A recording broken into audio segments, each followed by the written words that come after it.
Top quality और consistent performance के लिए सिर्फ सिल्वर पंप्स। टॉप क्वालिटी और कंसिस्टेंट परफॉर्मेंस के लिए सिर्फ सिल्वर पंप्स, नाम याद रखना।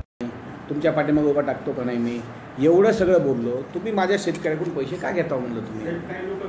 अरे थांब रे, मी पंचायत समितीत सांगालो मी, आणि हे का करता म्हणलं तुम्ही असं? त्याच्यानंतर म्हणलं तुम्हाला पैसेच खायचे काही नको नाही. तुम्हाला 10 वर्षाच्या अगोदर सांगितलं म्हणलं पिठामध्ये जर मीठ टाकलं तर चव येते.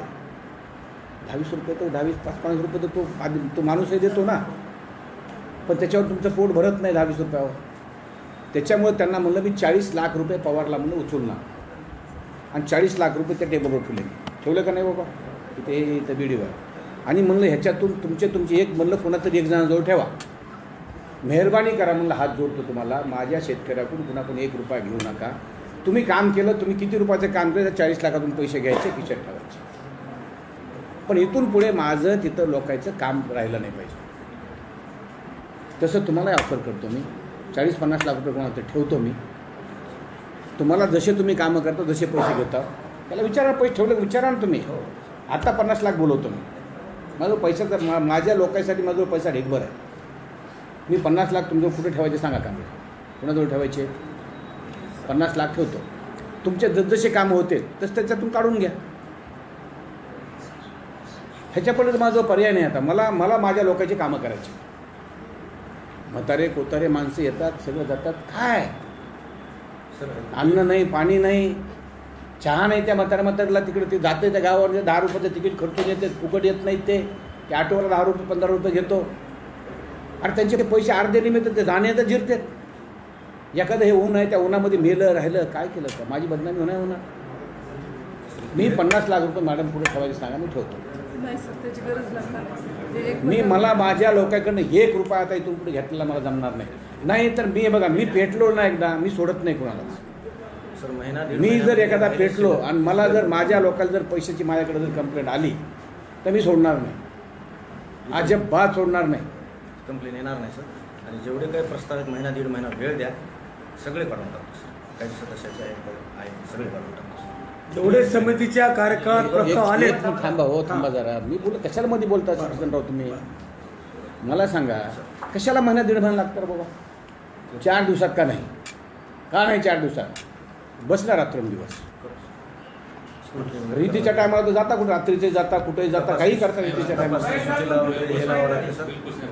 तपासणी सूची वगैरे थोडा वेळ एखाद्या महिन्यात करून टाकतो सर. 1 महिना नाही देणार मी तुम्हाला, महिना देणार. मला जास्तीत जास्त तुम्हाला 10 दिवस देईन. आज तरी तारीख आहे, आज 28, 29, 30, 12 ते 15 तारखेपर्यंत तुम्हाला 15 तारखेपर्यंत मला सगळं पाहिजे, टोटल पाहिजे 15 तारखेपर्यंत. एक काही दिवस शिल्लक राहता कामा नये. आणि जिथं 21 तारीख ते 21,000चं उत्पन्न आणि भूमिहीन आहे तिथं अजिबात डोकं घालायचं नाही. बस त्याचा सही चुपचाप करायची, अजिबात डोकं घालायचं नाही. त्यानं कुठून आणलंय, काय केलं, काही बघायचं नाही त्यानं. आणि सर, मागच्या 26 तारखेला 593 मंजूर झाले. 1 मेच्या दिवशी आपल्या हस्ते वाटप करून टाकू सर. ते ठीक आहे, 1 मेच्या दिवशी करू आपण. पण हे पुढचे जेवढे बॅलन्स आहेत आणि जेवढे त्याच्यामध्ये आहेत मंजूर केलेले असताना तुम्ही जर नाही मंजूर केले ते माझ्याजवळ घेऊन यायचे. त्याच्यामध्ये 21,000चं उत्पन्न आहे आणि भूमी नाही, ते करायचं. त्यानं कुठून आणलंय, काय त्याचा विचार तुम्ही नाही करायचा.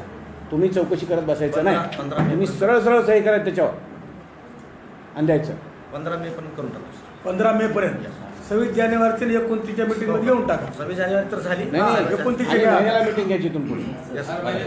पण मंथली मीटिंग घ्यायची आहे इथून पुढे. तुम्ही जोपर्यंत ठीक आहे समित्या होत नाही, हे होत नाही, जेव्हा होईल तेव्हा समित्या होती पण मी अध्यक्ष आहे. मी माझ्या याच्या खाली घेईन आणि ते समिती एक मंथली मीटिंग घ्या. मला तर कोणाची गरज नाही, मी तर अध्यक्ष आहे ना. हां, मग मंथली मीटिंग घेईन मी. महिन्याच्या मीटिंग माझ्या इथून पुढे मला मीटिंग घ्या म्हणायची गरज पडू नये. तुम्ही स्वतः मीटिंग, साहेब हे तुम्हाला डेट कोणती पाहिजे, महिना झाला कोणती डेट पाहिजे म्हणायचं, ती मी डेट देईन. कारण हमेशा सोमवार डेट घ्या मला. बरोबर आहे, कुठलाही असो सोमवार डेट घ्यायची. सोमवारी मी इथंच असतो, पुढे जात नाही. सन्मानवर राहते. नाही मंथली मीटिंग घेणार मी. चांगलं आहे ना साहेब. नामंजूरची यादी सुद्धा आम्हाला द्या. नाही, प्रस्ताव नामंजूर करण्याचा विषयच नाही. आता तुम्हाला तुमच्याजवळ ते सगळं दिलेलं आहे. चुपचाप करायचं. समितीचे सर्व प्रस्ताव मंजूर करून टाका. चुपचाप आता करायचं. सर्वांना एक फायनल झाला आपला एक विषय. जेवढे समितीने आपले केलेत कांबळे मला दिले जरा खूप वेळा करून काही अडचण नाही. सगळे आता या 15 दिवसाच्या ह्याच्यात करून घेऊ. काही अडचण नाही. पुरे मंजूर होणार पण आता पुरे मंजूर हे 15 दिवसात होते आणि इथून पुढे डोकं लावू नका मॅडम. डोकं नाही लावायचं. साहेब आणखी एक विनंती आहे त्याच्यामध्ये जिल्हा मध्यवर्ती बँकेचं खातं पासबुक लावू नका मला. त्यांना ते शेतकऱ्यांचे त्या निराधार लोकांची एवढी गर्दी व्हायची. थांब बघा थांब. तिथं आता मीच चालू आहे. थांब जरा. ती बँक बी सरळ करतो, काळजी करू नका. बँक अशी सुतासारखी सरळ करतो, सुतासारखी. बँकेचा विषय करू, बँकेचा विषय करू. तिथं काय होतंय आता तिथं आपण करायचं म्हणलं की लई त्याला प्रॉब्लेम आहे. दुनियाभरचे प्रॉब्लेम आहे. तुम्हाला नॅशनल नॅशनल बँके बी तुम्हाला आता इथून पुढे लक्षात ठेवा. ज्या दिवशी पैसे पडते एक दोन दिवस मी जाईन तिथं आणि त्या बँकेला सरळ सांगणार आहे म्हाताऱ्या माणसाचे कुणाचे पैसे असतील एक तर बँकेचा माणूस घ्या आणि त्या माणसा घरी जाऊन पैसे म्हणणार आहे मी. ते करणार आहे मी. करणार आहे मी ते का. आणि मी प्रत्येक गावाचं त्या गावात किती आहे गावं लावा, एक गावं लावा, वन लावा, शांत दुसऱ्या गावकाला बोलवायचं नाही आणि त्या गावचं हे सगळं करून करा म्हणणार आहे माणसांना. आणि म्हाताऱ्या माणसाचे पैसे त्यांच्यावर तिथं जाऊन पोहोचते करणार. स्वतंत्र खिडकी लावा तर संजय गांधीचा पगार होते तिथं. एवढा गरज आहे. स्वतंत्र खिडकी लावा. करू करू करू करू सगळं करू. बँकेतच ना बँक करू आपण. बँकेचा विषय मला सोडा तुम्ही आता.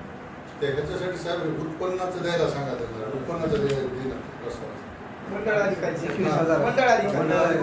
ह्या कसल्या अशा काड्या करू नका आणखी मॅडम. म्हणजे उगं खुटी मारून ठेवायची नाही. ते सगळं द्यायचं ते सगळं.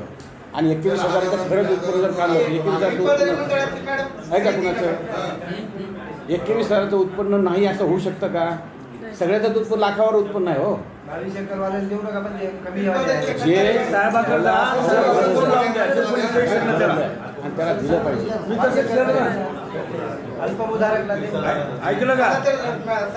हे कोणी सह्या करीत नाही त्यांनी साहेबाकडे जायचं आणि त्याचा फोन लावून द्यायचा. मी तसं केलं म्हणजे उत्पन्नाचं एक रुपलं नाही. त्या साहेबांना सगळे उत्पन्न देऊन टाकलं. आता ठीक आहे चला. आता दुसरा विषय पुरवठ्याचा. मला सांगा पुरवठ्याचं कशामुळे पुरवठा होण्या मीटिंगमध्ये बी निघाला विश्व आला. काय होईना पुरवठ्याचं मला सांगा. लोकांना अन्न का आपलं धान्य का मिळालं.